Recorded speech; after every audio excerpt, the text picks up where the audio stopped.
राष्ट्रवादीचे अध्यक्ष शरद पवार बोलतायत, थेट जाऊयात. उपयुक्ताची कमिटी अधिक उपयुक्त आणि प्रभावी ठरेल असं माझं मत आहे.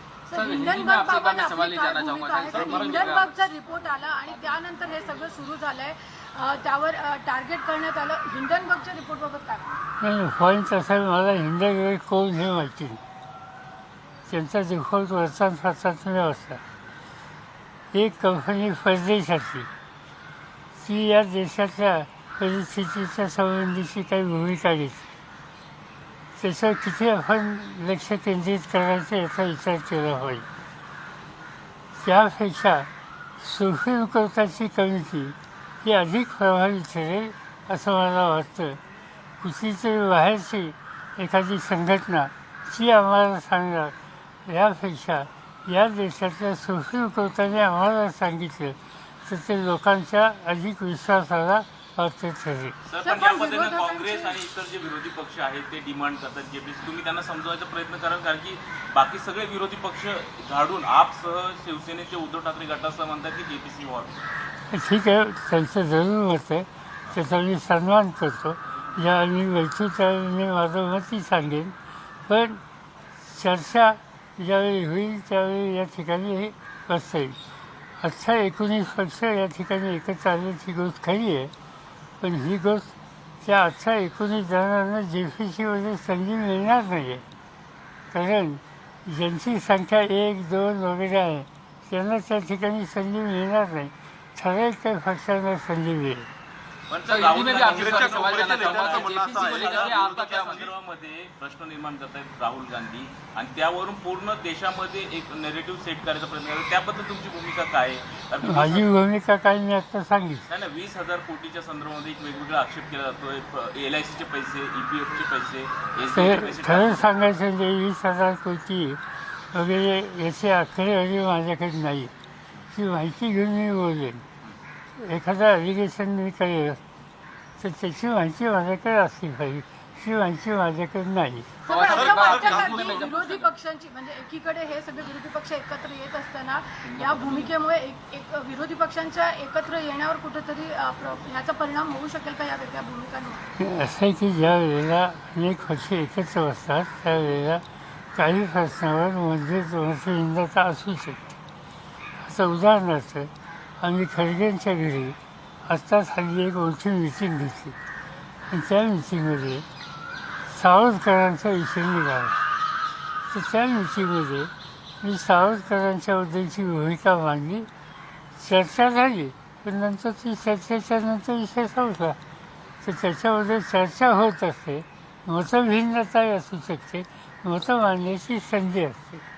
पवार साहब, मैं आपसे पूछना चाहूँगा, पूरा विपक्ष जो है वो जेपीसी की मांग कर रहा है अडानी मामले पर.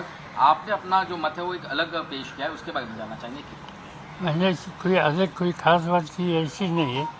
मेरा इतना ही कहना है कि जेपीसी की दीवार हमारे सब अपोजिशन के साथियों ने की, ये बात सच है.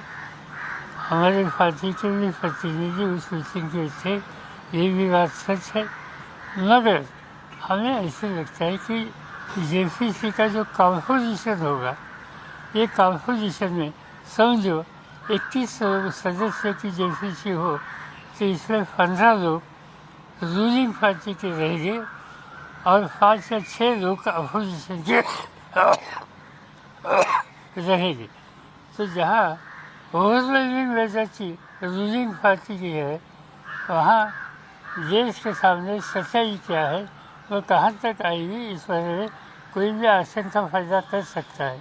और इसलिए हमारा कहना ये है कि इससे दूसरा एक अल्टरनेटिव सुप्रीम कोर्ट ने दिया है.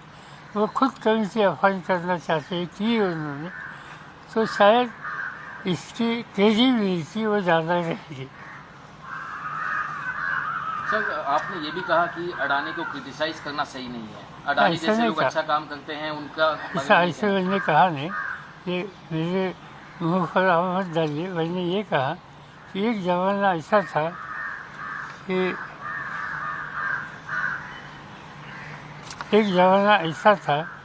कि उस ज़माने में हम हमेशा रूलिंग पार्टी पर क्रिटिसिज्म करना हो तो टाटा बिरला पर हम क्रिटिसिज्म करते थे. आजकल टाटा बिरला का नाम लेते नहीं। और दूसरा देशवासियों को भी ये पता लगा है, अंदाज़ा है कि टाटा का भी देश में कॉन्स्टिट्यूशन है। इसलिए आजकल अदानी अंबानी नाम लेते हैं, तो उनका कॉन्स्टिट्यूशन क्या है कि इसमें इस बारे में सोचने की आवश्यकता है। दूसरी बात, आज मुझे लगता है कि हमारे सामने दूसरे इशू ज़्यादा इम्पोर्टेंट है। एक अनएम्प्लॉयमेंट, दूसरा प्राइस राइज और तीसरा फार्मर्स किसानों की समस्या। ये 3 मेजर इशू आज देश के सभी लोगों के सामने है। इस बारे में अपोजिशन के नाते से हमें ध्यान देना पड़ेगा, हम देंगे। और इससे ज़्यादा इस इशू पर कोई बोलने की आवश्यकता है ऐसे मुझे लगता है। सर, दुग्धजन्य पदार्थांच्या आयाताबद्दल पण आपण भूमिका मांडली होती, त्याबद्दल असं की टाइम्समध्ये एका वर्तमानपत्रामध्ये मी बातमी वाचली. ती बातमी अशी जनरल नव्हती. केंद्र सरकारच्या त्या खात्याच्या सचिवांनी असं स्टेटमेंट केलं की देशामध्ये दुग्धजन्य पदार्थांची कमतरता होण्याची शक्यता आहे आणि तशी वेळ आली तर आम्ही आयात करायचा विचार करू. माझं त्याच्यात एकच म्हणणं आहे की आयात करण्याची आवश्यकता नाही. उत्पादक शेतकऱ्याला चांगली किंमत तुम्ही द्या, या गोष्टीची पूर्तता या देशातला शेतकरी करेल आणि तसं धोरण सरकारने स्वीकारावं. पवार साहब, आपके बयान के बाद आपकी पार्टी के कुछ नेता नॉट रीचेबल हो गए हैं, तो क्या वो आपके इस बात से वाकिफ नहीं हो रहे थे इसलिए वो नॉट रीचेबल हो गए? नॉन रिचेबल यानी कभी मैं यहाँ से पालघर जा रहा हूँ तो यहाँ लोग कहेंगे कि नॉन रिचेबल. कालपासून माध्यमांमध्ये आणि सोशल मीडियावर कुठेतरी अजितदादा नॉट रिचेबल आहेत, काही आमदार नॉट रिचेबल आहेत, अशा प्रकारची चर्चा सुरू आहे. मला तर माहिती आहे तुम्ही ही कशाच्या आधारे करता. आपके साथ संबंध में है दादा? हमेशा आहे. पण एक चर्चा अशी की सुप्रीम कोर्टाच्या निर्णयानंतर राज्यातलं राजकीय समीकरण अस्थिर होण्याची शक्यता आहे. होऊन जाईल. आम्ही वाट बघतो त्या निर्णयाची. तो निर्णय जर काहीतरी वेगळा आला तर चांगली गोष्ट आहे. सर, हिंदी में जानना चाहेंगे, लोग ये समीकरण बना रहे हैं कि अजीत पवार नॉट रीचेबल हैं और इस वजह से ये महाराष्ट्र में समीकरण दोबारा से नहीं नहीं, बदल दिए. सिंपल ये बात है. नॉन रिचेबल किस आधार पर आप बोलते हैं? अभी आप कहेंगे कि सुफिया सुलेम नॉन रिचेबल है, वो घर में है, आपके सामने नहीं, तैयार नहीं है. सर, आपकी जो भूमिका है सावरकर को लेकर, अदानी को लेकर, क्या उससे महाविकास आघाड़ी की एकता पर फर्क पड़ेगा?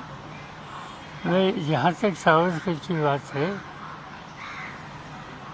अपोजिशन की जो टोटल बैठक दिल्ली में हुई खड़गे साहब के घर में, वहाँ श्रीमती सोनिया जी थी. वहाँ इस बारे में जिन्होंने कुछ अपनी राय रखी थी और राहुल गांधी भी थे और सबके सामने मेरा जो कुछ कहना मैंने बताया और वो इशू वहाँ खत्म हुआ. सर, हिंडनबर्ग के बारे में जो बात कही जा रही है कि भारत से बाहर की एक कंपनी है जो कि शॉर्ट सेलिंग के लिए जानी जाती है, तो जानबूझ के भारत के मार्केट को अस्थिर करने के लिए उन्होंने सब कुछ किया था. तो हिंडनबर्ग को लेकर आपकी राय क्या है? आपने हमें ये मालूम नहीं ये हिंडनबर्ग क्या है. और जब तक कोई एक मेजर स्टेटमेंट करता है देश के बारे में तो करने वाला इसकी क्रेडिबिलिटी, इसकी बैकग्राउंड ये जान कर ही मेरे जैसे आदमी ने रिएक्ट होना चाहिए. इसलिए मैं इससे ज़्यादा रिएक्ट नहीं करूँगा. सर, कल आपने काफ़ी डिटेल में अपोजिशन यूनिटी पर चर्चा की, लेकिन जब आपका ये एक अलग मत सामने आता है और जब आप अडानी की इतनी तारीफ करते हुए नजर आते हैं, तो क्या अपोजिशन यूनिटी के ऊपर सवाल तारीफ खड़ा की नहीं? बात तो हुई का. सर, आपने कहा कि ये अगर बिजली बनाते हैं तो इनकी ज़रूरत है, अगर ये अच्छा काम करते हैं देश में तो बिजली बनाते हैं. महाराष्ट्र का मेजर बिजली का सप्लाई वहाँ से होता है. ये महाराष्ट्र की फायदे की बात नहीं, जो है वो है. सर, अपोजिशन यूनिटी का सवाल क्या इसमें खड़ा नहीं होता? ये कैसे बिजली बनती है, इससे अपोजिशन यूनिटी खराब हो जाएगी. विपक्ष की सवाल मांग ऐसा अलग है, है कि आपकी जैसे बात अलग है, सावरकर इसीलिए- पर कांग्रेस ने अपनी भूमिका अलग दी थी, बाद में अडानी पर राहुल गांधी ने अलग बयान दिया था, बाद में आपका जो बयान आता है दोनों के अपोजिट एक बयान आता है, तो इसको लेकर बातचीत चल रही है. मैंने बात मेरा बयान क्या है मैंने आपके सामने रखा. और एक बार रखने के बाद बार बार वही सवाल काय के लिए. सर साहेब, 2024 के महाराष्ट्रामध्ये अनेक चुनावों के लिए प्रश्न आहेत विपक्षी आणि- एकता पे इससे फर्क पड़ेगा, इस बात की भी चर्चा अब शुरू हो गई कि आपने जो कहा बाकी पार्टियों से सहमत नहीं थी, हमने देखा पार्लियामेंट भी 15 दिन तक चल नहीं पाया था, तो आपका जो विषय है बाकी लोगों से अलग जा रहा है, तो विपक्षी एकता पे बड़ा आघात है ऐसा माना जा रहा है। कौन कहता है मुझे मालूम नहीं, मगर जो मैं बोलता हूँ इनमें से कुछ इशू पर विपक्ष की मीटिंग में मैंने मेरी राय रखी थी। साहेब, राज्यामध्ये अनेक प्रश्न आहे, शेतकऱ्यांचा प्रश्न आहे, असं असताना मुख्यमंत्री राज्याचे आणि अनेक मंत्री अयोध्या दौऱ्यावर चाललेले आहेत, शक्ती प्रदर्शन एक प्रकार जे आहे तो होणार आहे। मला काही त्याला फार महत्त्व द्यायचं। सर आपने एक और बड़ी बात कही थी कि 2024 में अगर मोदी या बीजेपी को हटाना है तो ऑपोजिशन यूनिटी ही सबसे बड़ी ताकत सामने आ सकती है, इस पर आपका अभी क्या? हमने कहा ना कि 10 दिन पहले हमारी मीटिंग हो गई, इस इशू पर हम लोगों ने बातें की, इस लाइन पर आगे जाने के लिए हमने डिस्कशन किया। कुछ इश्यूज ऐसे थे कि जहाँ अलग अलग राय थी, वह अलग अलग राय क्या है वो भी रखी, और इसकी बैकग्राउंड क्या है ये भी हमने बताया। सही है, चलिए नासिक जा रहा है। Thank you sir. तर विविध विषयांवर राष्ट्रवादीचे अध्यक्ष शरद पवार यांनी भाष्य केलेलं आहे। यासोबतच या बुलेटिनमध्ये वेळ झाली इथेच थांबण्याची। मात्र ताज्या घडामोडींसाठी पाहत रहा न्यूज 18 लोकमत।